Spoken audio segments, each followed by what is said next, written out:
Chapter 14, 7th October. Moira came to the cottage this morning without the porridge, which was in itself remarkable and, if I am honest, something of a relief. She came alone, while Julian was at the harbor and Bram was on the windowsill watching gulls with the focused malice of a creature that has not forgotten it was once a predator and resents the intervening centuries of domestication. She sat at the kitchen table and folded her hands, and there was something in her manner, a stillness, a gathering, that told me she had come to say something difficult. I put the kettle on. This is what one does. I have learned this much about human interaction. When someone is preparing to tell you something painful, you make tea. The tea itself is irrelevant. It is the ritual that matters, the small sequence of familiar actions that gives both parties a framework within which the difficult thing can be said. Kettle, water, cup, leaves, a kind of secular liturgy. "It's about Elspeth," Moira said. Hamish's wife. I had gathered the basic facts already. She had died 5 years ago, drowned, and the village grieved her. But I had noticed how Hamish spoke of her, or rather, how he did not speak of her, and I had noted in Chapter 5 the quality of his silence when her name came up. Not grief exactly, but something harder and more watchful. The silence of a man guarding a wound. "Hamish tells people she drowned," Moira said. And she did. She was found in the water off the western cliffs, and the sea had her for 3 days before they brought her home. But that's not... She stopped, started again. She didn't fall, she didn't slip, she walked in. I set the tea down between us. The kitchen was very quiet. Outside a gull screamed, and Bram's tail twitched. "It was November," Moira said. 5 years ago, there had been fog for a week, thick fog, the kind that comes off the sea and sits on the island like a lid. People said it wasn't natural fog, that it had a color to it, grayish, even for fog, and cold. Colder than it should have been. I knew what she was going to say. I knew it as you know the shape of a sentence before the speaker finishes it. The grammar of what had happened was already forming in my mind, and the words were just confirmation. "Elspeth started hearing music," Moira said. 3 nights before she died. She told Hamish about it, music coming from the moor or from the sea, she couldn't tell. He couldn't hear it, no one could hear it, but she heard it, and she said it was beautiful, and she said it sounded like someone calling her home. Music. The same music I had heard in the sea caves, the same music that had pulled at something in my chest and drawn my hand toward the black water. "She was a seer," I said. Moira looked at me sharply. "How did you—" She could see them, the grey walkers. That's why she heard the music. She was a threshold walker.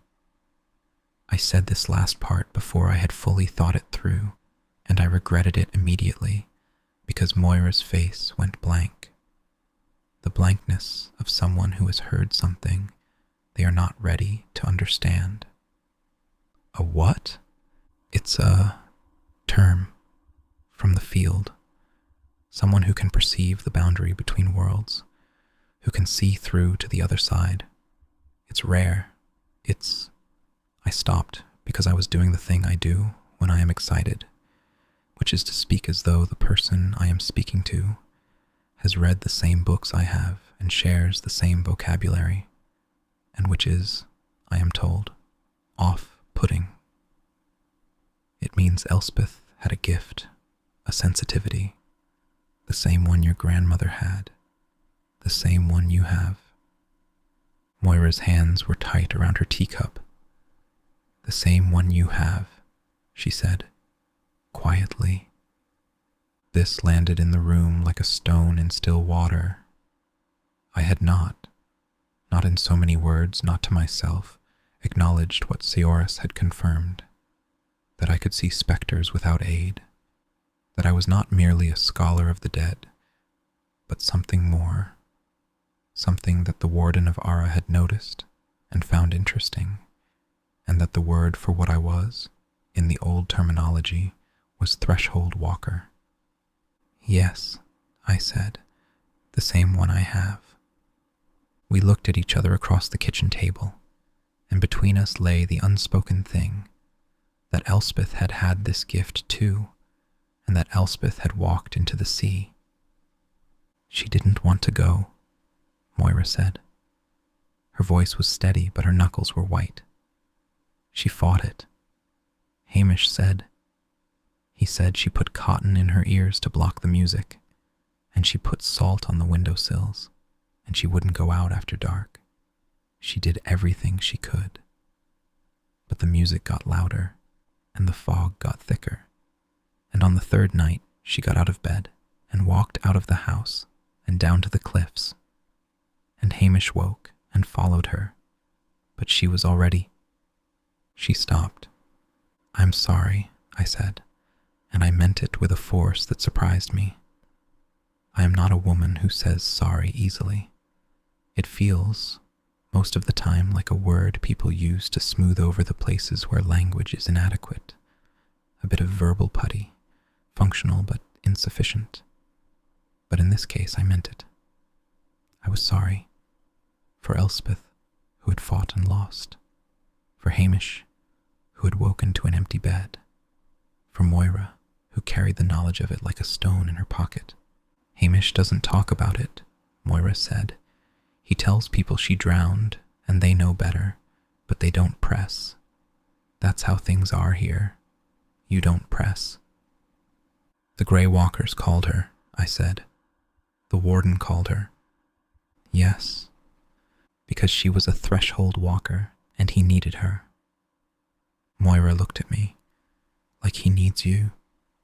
There it was, the thing that Kate had hinted at, that Seoras had warned me about, that I had been circling for weeks with my thermometer and my salt and my careful, incremental approach.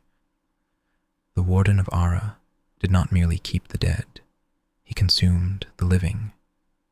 He needed threshold walkers, needed their gift, their ability to see both sides, to maintain the boundary, and he drew them in with music and fog, and they went, and they did not come back.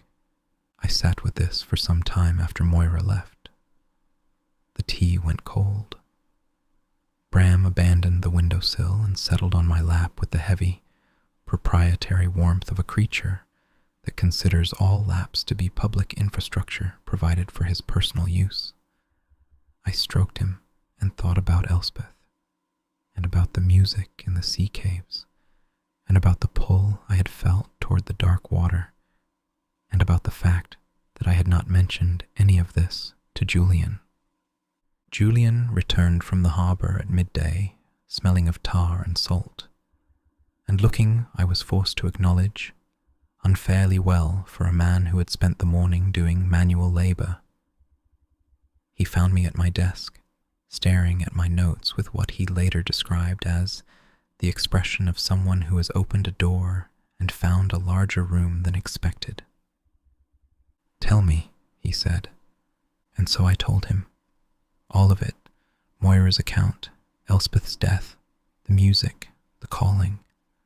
I told him about the threshold walkers and the warden's need, and about Seoras's warning, and about the woman from Aberdeen who had come to Ara in 1897 and had not left. I told him everything except the part about me, the part where I admitted that I was a threshold walker too, and that the music in the caves had reached for me and I had wanted to go. Julian listened without interrupting, which is so unusual that I found it more alarming than anything Moira had told me. When I finished, he was quiet for a long time. He was standing by the window with his back to me, looking out at the harbour, and I could not see his face. The grey walkers are more dangerous than the common spectres, I said, because the silence was becoming uncomfortable, and because stating the obvious is my preferred method of managing discomfort. I knew this in theory. I have classified them as a Category 1 threat in my risk assessment. But theory and... Clara. He turned around. His face was, I don't know how to describe it, stripped, bare, as though someone had taken a cloth to it and wiped away the charm and the poise and the careful arrangement of features, and what was left was something raw and tired and very old. You need to be careful. I am careful. You are not careful. You are methodical, which is not the same thing. Careful people don't go into sea caves alone. Careful people don't sit on the moor at dusk, making offerings to beings that want to collect them. Careful people don't... He stopped, ran a hand through his hair. The cost of getting too close to these things, you don't understand it. Then explain it to me. I can't. Why not? He looked at me, and in his eyes I saw something I had not seen there before. Not charm, not deflection, not the careful mask of a man who has learned to hide behind wit. What I saw was fear, real, unperformed fear, the kind that lives in the body and not the mind, the kind that comes from having been somewhere and knowing what it costs. Because the explanation, he said very quietly, requires me to tell you something about myself that I am not ready to tell you, and because once I tell you, you will look at me differently, and I find that...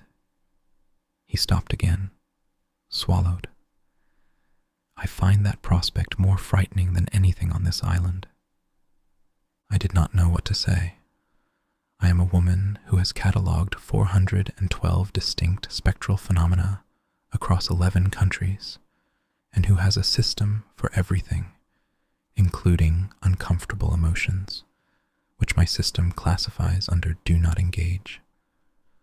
But Julian was standing in my kitchen with fear in his eyes and honesty in his voice for what might have been the first time since I had known him, and my system was failing me, and I could not look away. You don't have to tell me anything, I said, but I'm not going to stop my field work. I know, and I'm not leaving Ara. I know that too. Something almost like a smile. I didn't expect you would. I had to try. Consider it tried. Consider it failed. He put his hands in his pockets and reassembled his expression, and the Julian I knew, the Julian of easy charm and languid wit, slid back into place, though the fit was not quite as smooth as usual, like a door that has been opened too roughly and doesn't close quite flush. I'm going to help you, Clara, whether you want me to or not. I'm going to stay on this island and help you with your bloody book and make sure that the warden of Ara does not... He stopped himself. Whatever he had been about to say, he swallowed it. Does not what? I said. Does not add you to his collection. He looked at me. I've seen what that costs. I've seen it up close. And I won't... He clenched his jaw, released it. I won't watch it happen again. Again, he said again, which means he has watched it happen before, which means someone Julian cared about was taken by a spectral entity or drawn into the grey world or consumed by the boundary, and how he said it, the shape of the word in his mouth, told me that the someone was not a distant acquaintance, but a person whose loss had left a mark that 6 years and all of Julian Ashworth's considerable capacity for deflection had not been able to cover. I filed this away, not in my field journal, in the other place, the one I don't write about, the place where I keep the things about Julian that are not data points, but something else, something I do not have a classification system for. All right, I said. Stay. Help. But Julian, when you're ready to tell me what happened in Cornwall, I'd like to hear it. He looked at me for a long time. When I'm ready, he said. We did not speak of it again. He made tea, not well. Julian makes tea as he makes most practical things, with more confidence than competence. And we sat at the table and worked on our respective notes, in a silence that was not comfortable exactly, but was honest, which I have come to value more. Bram, who had slept through the entire conversation, woke up, stretched, and climbed onto Julian's lap. Julian looked down at him and said, "At least someone in this cottage doesn't demand emotional vulnerability." "Give him time," I said. "He's a slow player." Julian laughed. It was not his performance laugh, the bright, easy one he uses in company. It was shorter, quieter, and it sounded, I thought, like something that hurt a little on the way out. Chapter 15. 9th October. I went to the Standing Stones at dusk. I should say, before I continue, that I was aware this was inadvisable. I have read my own risk assessment. I drafted it in triplicate and submitted a copy to the department before I left Edinburgh, and Professor Fenton wrote back with a note saying he found it alarmingly thorough, which I chose to interpret as a compliment, though I suspect it was not intended as one. The assessment categorizes the Standing Stones of Carndub as a Class 2 threshold site, meaning a location where the boundary between the mortal world and the spectral plane is known to be significantly attenuated.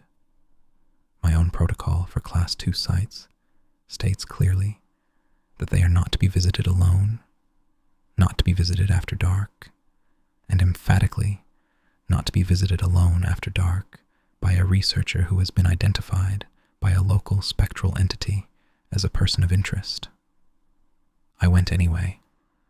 I went because the data required it, and because I am, as Julian has observed on multiple occasions, with varying degrees of affection and exasperation, constitutionally incapable of leaving a question unanswered when the means of answering it are within walking distance.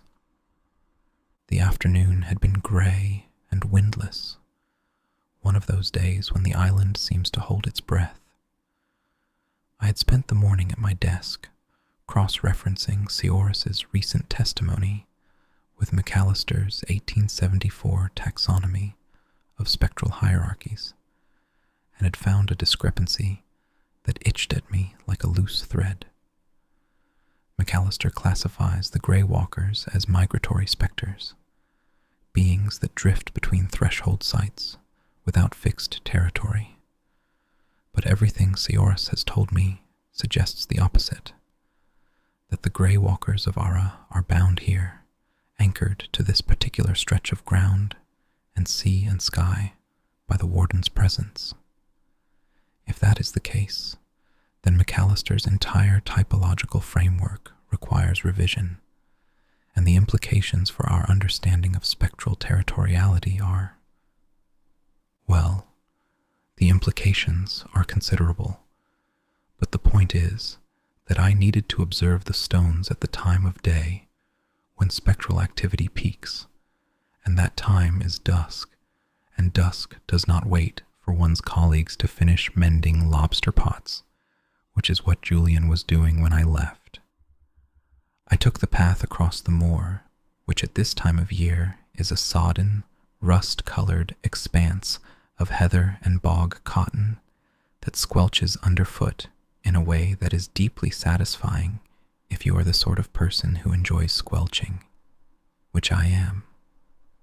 The sky was the color of old pewter. A curlew was calling somewhere to the north, that long, falling note that sounds like a question nobody can answer. The stones appeared first, as dark shapes against the sky, as they always do. 11 of them in their rough circle on the rise above the moor, with the watcher standing apart to the north. The tallest, perhaps 8 feet. They are basalt, I believe, though the geological survey of Era is woefully incomplete, and I have written to the Edinburgh Geological Society about it. They are very old, older than the village, older than the chapel, older, possibly, than any human settlement on this island. Someone raised them here for a purpose, and that purpose, I am increasingly certain, was to mark the place where the world is thinnest. I set up my equipment at the eastern edge of the circle. Thermometer, compass, salt measure, and the spectrometric lantern that I had modified in Edinburgh to record fluctuations in ambient temperature, which remain the most reliable indicator of spectral proximity.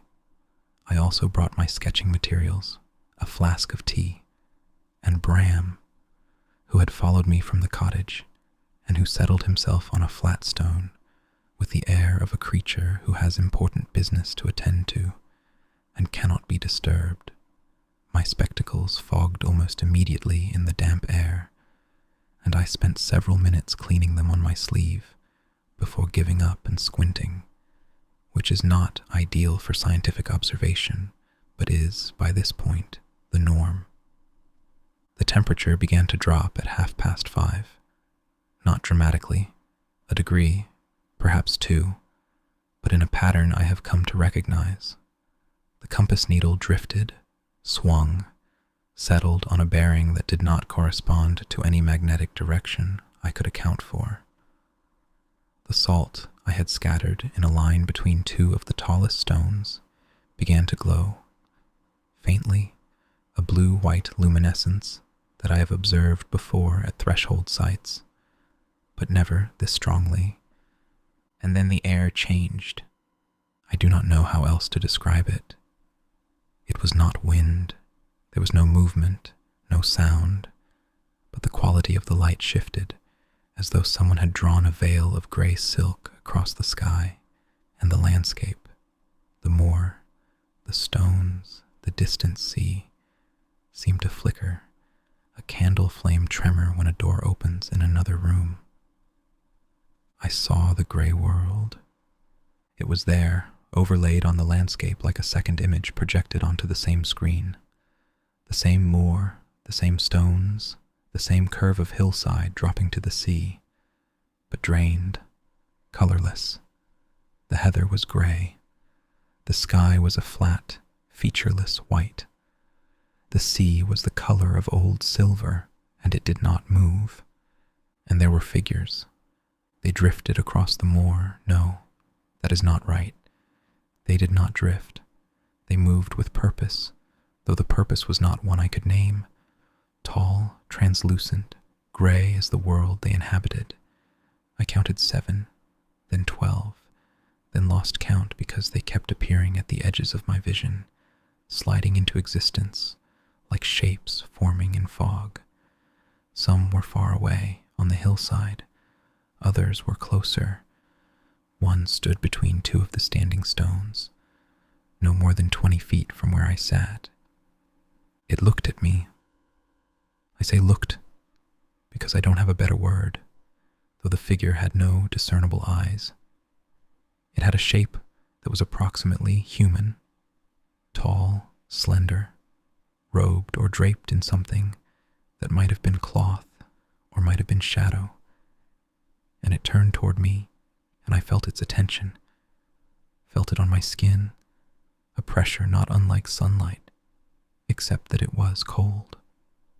Not the cold of temperature, the cold of depth, the cold of a lake in November when you look down into it and cannot see the bottom. I sat very still. My hand was shaking, not with fear, or not only with fear, but with the effort of forcing it to keep sketching. I drew what I saw, the figures, the landscape, the flickering boundary. My pencil moved across the page, and the lines came out wrong. The proportions were off. The perspective was skewed, as though the gray world did not obey the same spatial rules as this one. I drew it anyway. The figure between the stones raised one hand, or rather, the shape where a hand might be lifted slightly, a gesture that could have been greeting or warning or something, with no equivalent in any human vocabulary.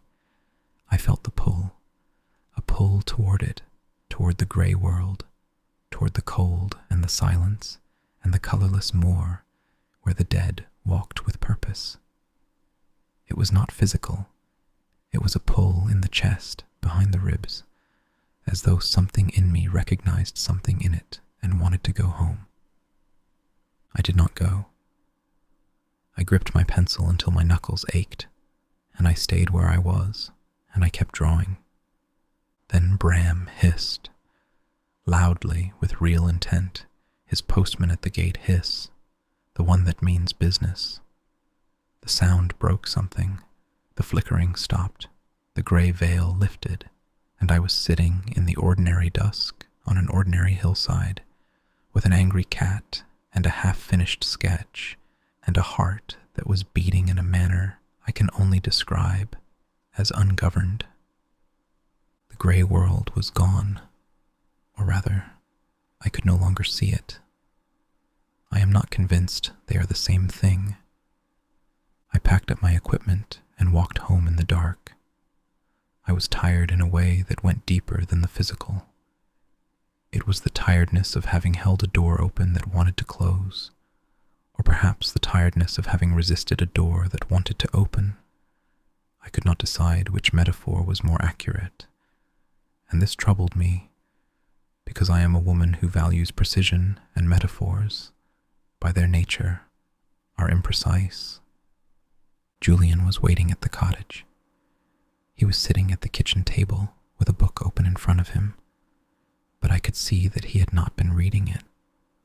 The pages were unturned. His tea was cold. When I came through the door, he looked up, and his expression— I have seen Julian wear many expressions. He has one for social occasions, pleasant, attentive, designed to make others feel fascinating. He has one for academic disputes, mild, faintly amused, devastatingly polite. He has one for when I say something that catches him off guard, a brief, unguarded flash of something warm that he covers almost immediately with a witticism. I have catalogued them all because I catalogue things, because that is what I do. The expression he wore when I walked in was not one I had seen before. It was stripped of performance. It was fear, poorly disguised as annoyance, underwritten by something I did not want to name, because naming it would require me to have an emotional response, and I was already at capacity. "Where the hell have you been?" he said. Julian does not swear, not like that, not bluntly, without ornament. Julian treats profanity like seasoning, sparingly, decoratively, for effect. This was not decorative. The standing stones, I said. I documented a full visual manifestation of the gray world at dusk. The boundary was permeable for approximately 14 minutes, during which I observed. "You went alone?" "Yes, at dusk. The spectral activity peaks at—" "I know when it peaks, Clara." He stood up. "I know when it peaks, and I know what happens at the stones, and I know—" He stopped, drew breath. I noticed that his hands were clenched at his sides, and that he was making an effort to unclench them, and that the effort was not entirely successful. "You should have told me. You should have waited." "You were mending lobster pots." "Then you should have interrupted me." "I don't interrupt people's lobster pots." "That is not—" He ran his hand through his hair. It is a gesture I have observed him make when frustrated, and it has the effect of making him look slightly disheveled, which is, I think, the only time Julian ever looks disheveled, and which I mention only for the sake of completeness. Clara, you cannot go to a Class 2 threshold site alone at dusk. Not now, not when the warden is. I can, and I did. The data was excellent. The data was... Oh, for God's sake, the data. He stared at me. You saw the grey world. You looked directly into it. Do you understand what that means? It means I need a larger sketchbook. It means he can see you now. It means you've opened a line of sight. It means... He broke off again. He does this, I have noticed. Begins sentences he cannot bring himself to finish, as though the words themselves are too heavy, and he has to set them down part way. It means the boundary is more permeable than the literature suggests, I said, because I could feel the argument building, and I wanted to steer it back to scholarship, where I am comfortable, and he is less likely to look at me with that expression that I do not know what to do with. It means McAllister was wrong about the Grey Walker's territorial patterns. It means my compendium will require a complete revision of Chapter 14, which I had thought was finished, and I find that extremely annoying, but also academically necessary. Your compendium. Julian's voice was flat. You are worried about your compendium. I am always worried about my compendium. A spectral entity of unknown power is showing a personal interest in you, and you are worried about Chapter 14. Chapter 14 is very important. You are reckless, he said. You are reckless and stubborn, and you treat your own safety as a footnote, says the man who walked into a fairy ring in Brittany for a wager. That was entirely different. You ate the food. I did not. That was communion wine. It barely counts. You ate spectral communion wine on a dare from Thomas and spent 3 days speaking Middle French. You are in no position to lecture me about recklessness. I am in an excellent position to lecture you about recklessness, because I have been reckless, and I know what it costs. This, I think, was the moment where the argument stopped being about the standing stones and started being about something else, something beneath the surface that neither of us was willing to dig for. Julian went quiet, that dangerous quiet he has, the one that is worse than his anger, because it suggests that the thing he is not saying is too large to fit through the opening that anger provides. At which point Bram, who had been sitting in his carrier with an air of mounting displeasure, let out a yowl so loud and so pointed that we both jumped. He followed this with a second yowl, directed, I believe, at the universe in general, and then leapt from the carrier onto the kitchen table, scattering Julian's book and my field notes and a cup of cold tea, and sat down in the precise center of the wreckage with an expression of categorical disapproval. I think, Julian said after a moment, your cat is telling us to shut up. Bram does not tell. Bram commands. Julian looked at the cat. The cat looked at Julian. Something passed between them, a negotiation, perhaps, or an armistice. Julian sat back down. I sat across from him. Bram remained on the table between us, like a large ginger mediator. Show me the sketches, Julian said after a long pause. I showed him. He studied them for a long time without speaking. His face, as he looked at my drawings of the grey world, the colourless moor, the drifting figures, the standing stones rendered in shades of pencil grey, was very still. These are extraordinary, he said at last, quietly, without performance. They're rough. They're extraordinary. He looked up at me. You saw all of this? The figures, the landscape, the boundary itself. For approximately 14 minutes, the manifestation ended abruptly. I believe Bram may have disrupted it, though I need more data to confirm. The cat saved you. The cat hissed. I would not characterize that as the cat saved you. Julian reached over and scratched Bram behind the ears. Bram, the trader, purred. Remind me to buy him a fish.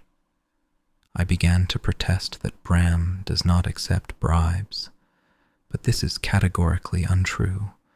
Bram accepts all bribes, provided they are fish, and so I said nothing, and we sat in the kitchen with the wrecked tea and the scattered papers and the darkness pressing against the windows, and neither of us mentioned the argument again, and neither of us apologized, and Bram purred on the table between us like a small, furry engine of detente.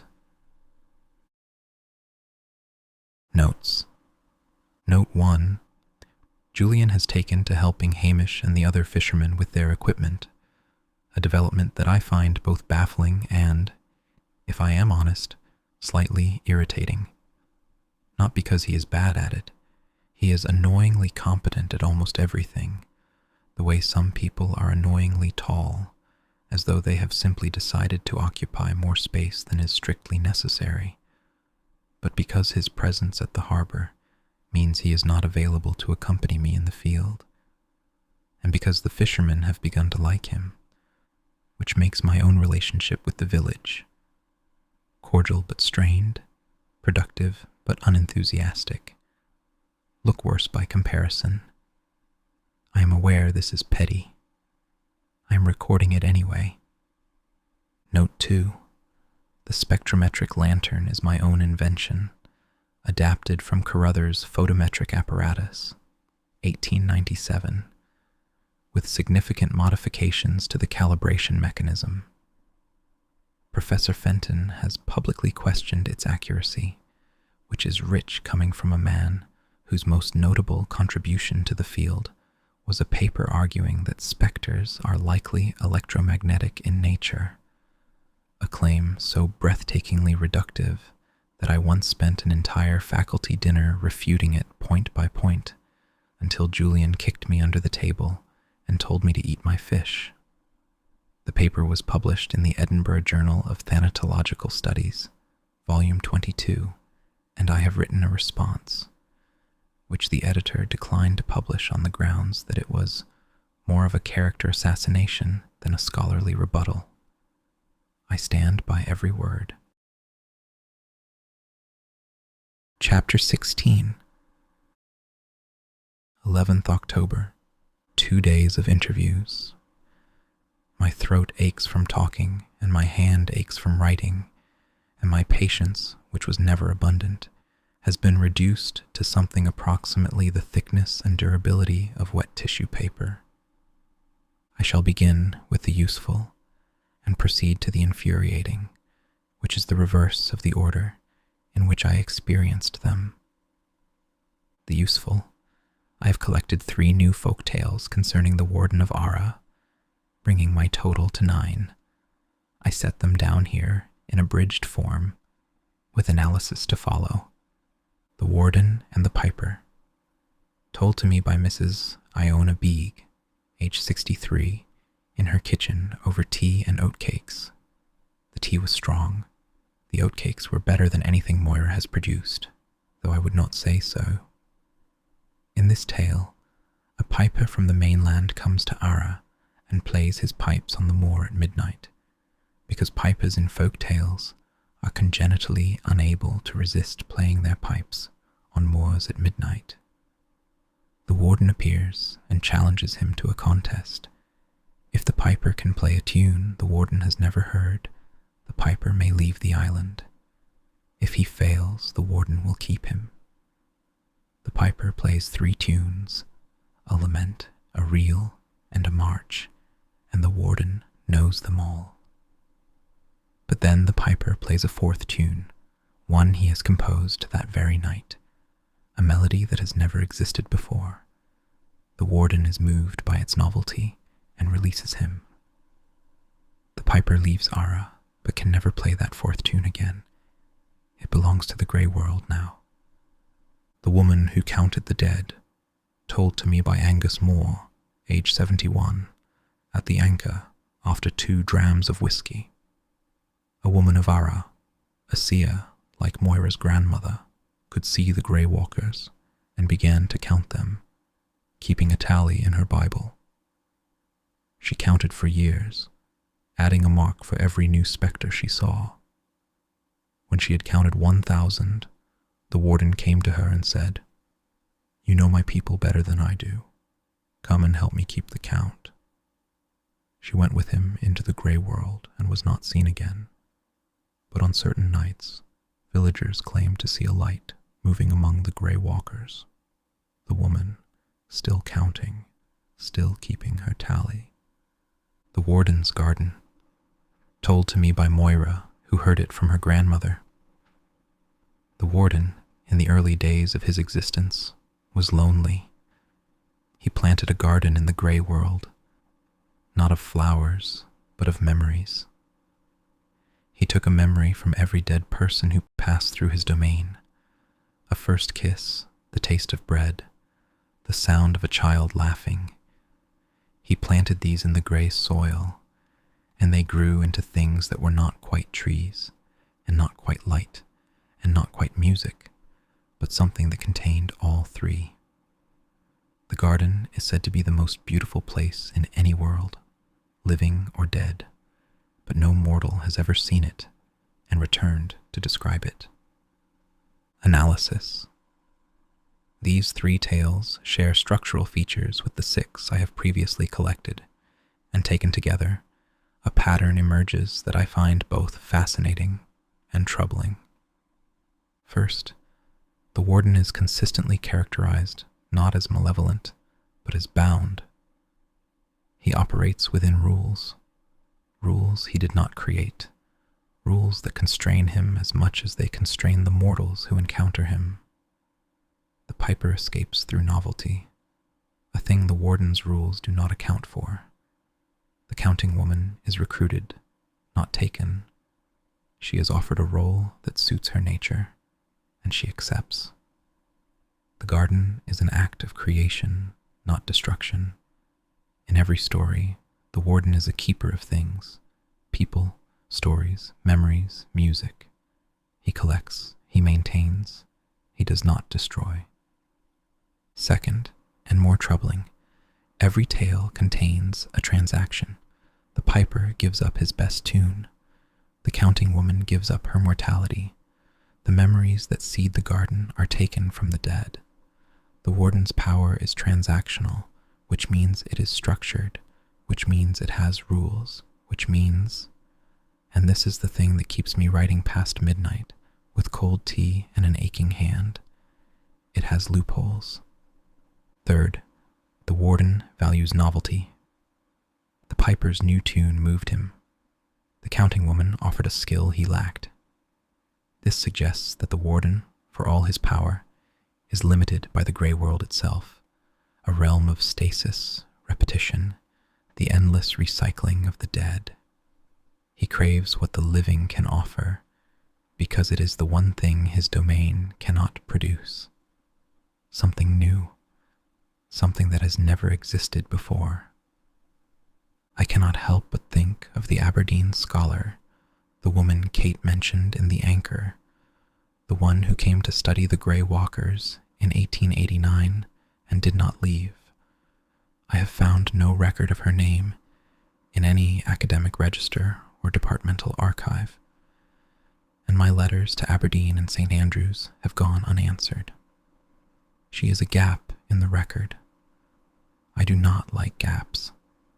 I intend to fill this one. I have been thinking about this all afternoon, and I believe it may be the key to understanding and surviving whatever comes next. but I'm getting ahead of myself.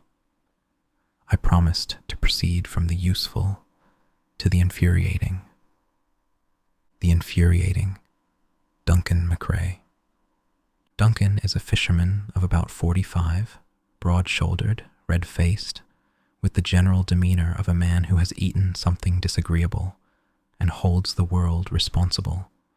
He came to see me yesterday, or rather, he came to see Hamish, and found me at the kitchen table, and stood in the doorway with his cap in his hands, and his jaw set at the angle of a man preparing to be unpleasant.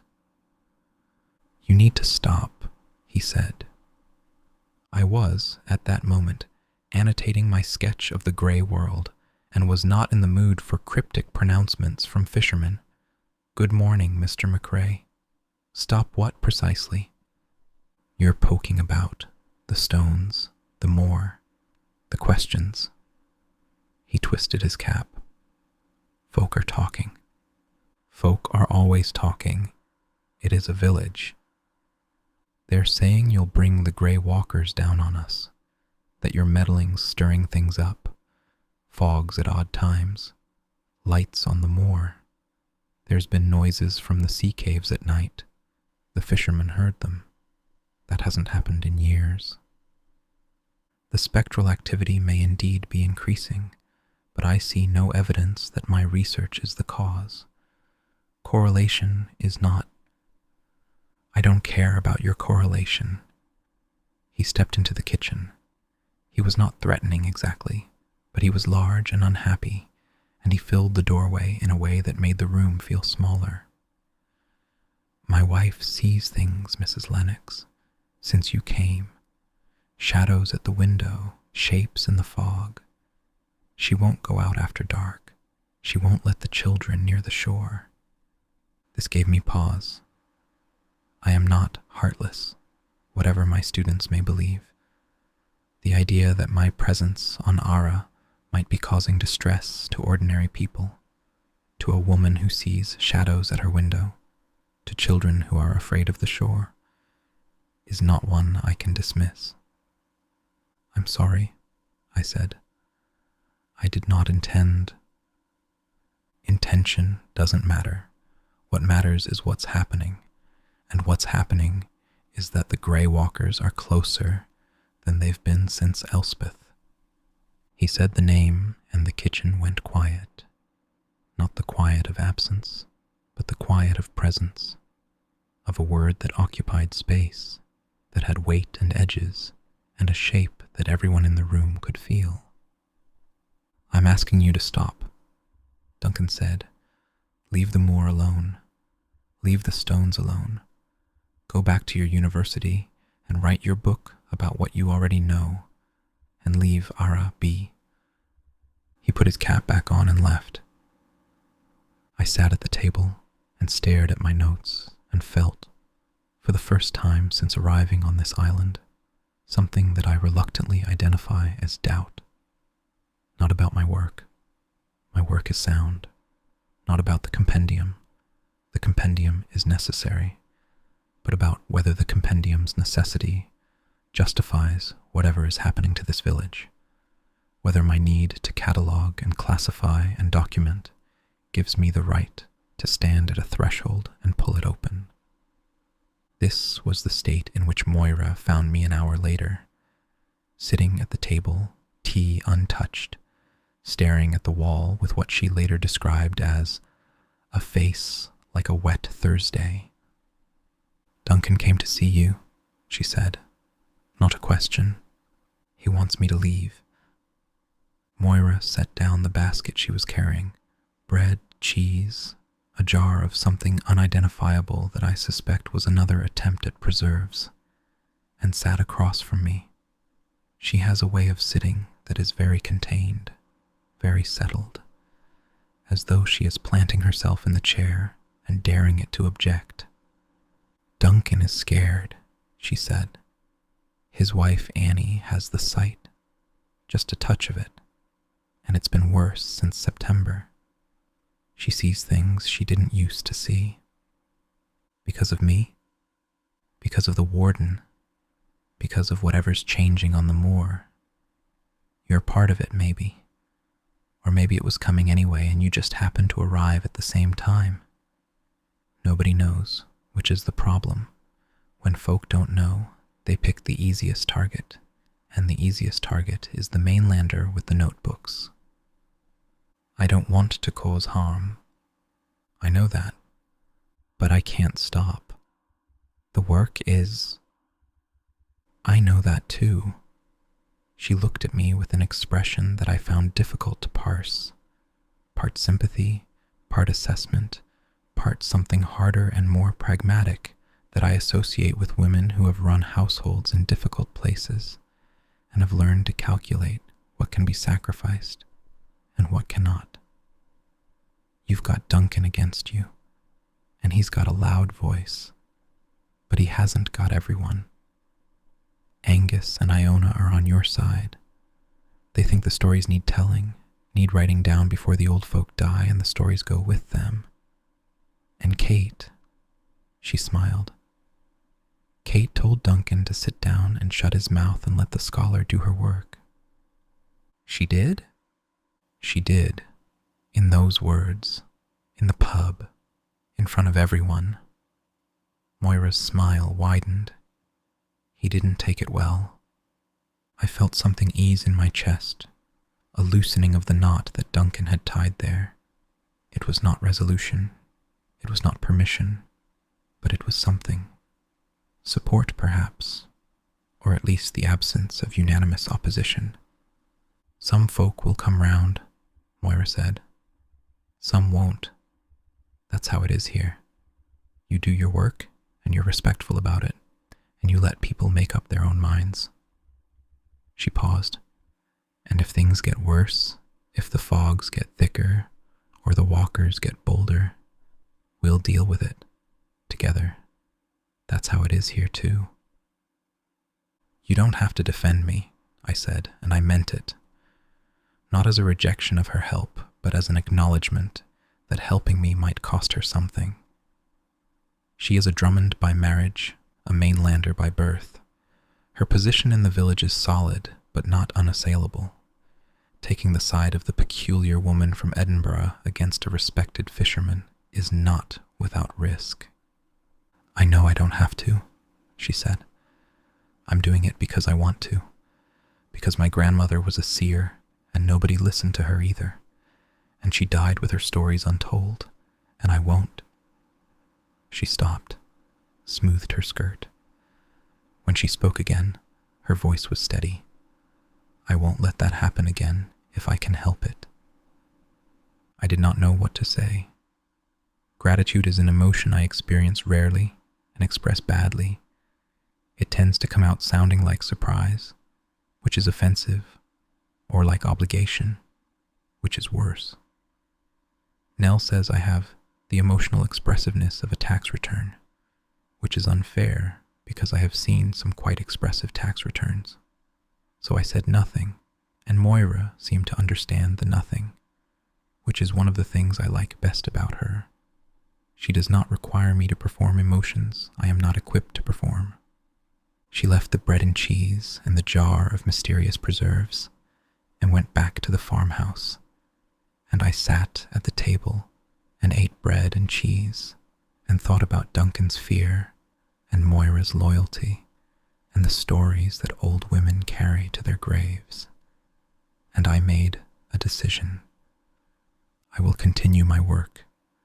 I will be as careful as I can and as respectful as I know how to be, which is not very, but I will try. I will not stop, but I will pay attention to what it costs. Julian returned from the harbor in the late afternoon, and I told him about Duncan. He listened without interrupting. He has been doing this more often, I notice, the listening without interrupting, and I cannot decide whether it represents a genuine change or simply a more sophisticated strategy. With Julian, these are not always distinguishable. Duncan's not wrong, he said when I finished. The activity is increasing. I felt it. Felt it how? He was quiet for a moment. He was standing by the window, which is where he goes when he is thinking about something he does not want me to see on his face. The same way you feel a change in barometric pressure, a heaviness, a shift. That's not very scientific. No, it isn't. He turned around. Clara, I need to tell you something, and I need you to not. He stopped, started again. I need you to listen to this as a colleague and not as a woman who is going to immediately try to classify what I'm about to say. I make no promises. Of course you don't. Something almost like a smile. The spectral energy on Ara has doubled since you arrived. I can feel it. The boundary at the stones is thinner than it should be, and the gray walkers are closer to the surface than I've observed at any site, anywhere. This is not normal autumn fluctuation. Something is changing. Because of me? I don't know. Possibly. Or possibly because the warden's last threshold walker, Elspeth, is gone, and he needs another, and you're here, and you can see his world, and that seeing itself is an act that thins the boundary. I considered this. It aligned with Moira's account and with my own observations. The more I looked at the grey world, the more visible it became. The act of seeing was itself a kind of opening. So my fieldwork is making the boundary more permeable, I said. Yes. Which is causing the increased activity that the villagers are experiencing. Yes. Which means Duncan is, in a sense, correct. In a sense.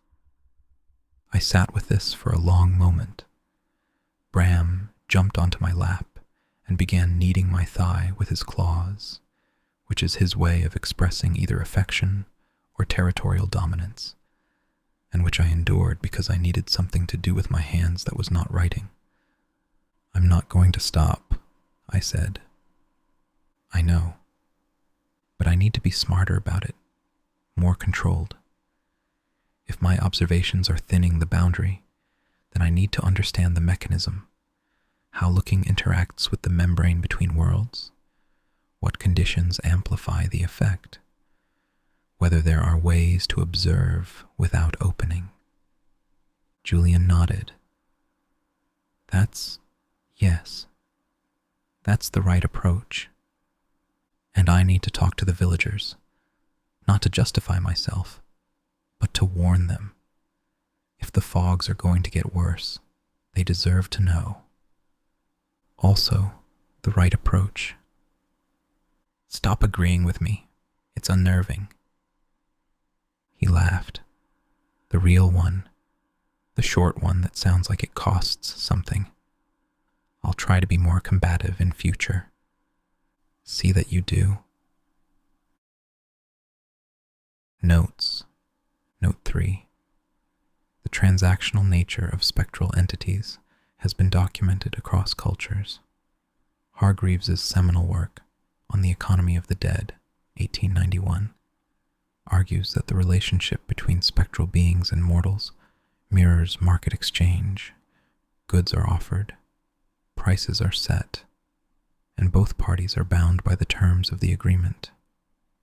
Hargreaves was, unfortunately, a better economist than a thanatologist, and his framework fails to account for the asymmetry of knowledge between mortal and spectral actors. The spectre knows what it is offering, the mortal rarely does. Nevertheless, the principle holds. Where there is a transaction, there is a structure, and where there is a structure, there is a weakness. I have built my career on finding such weaknesses. I do not intend to stop now.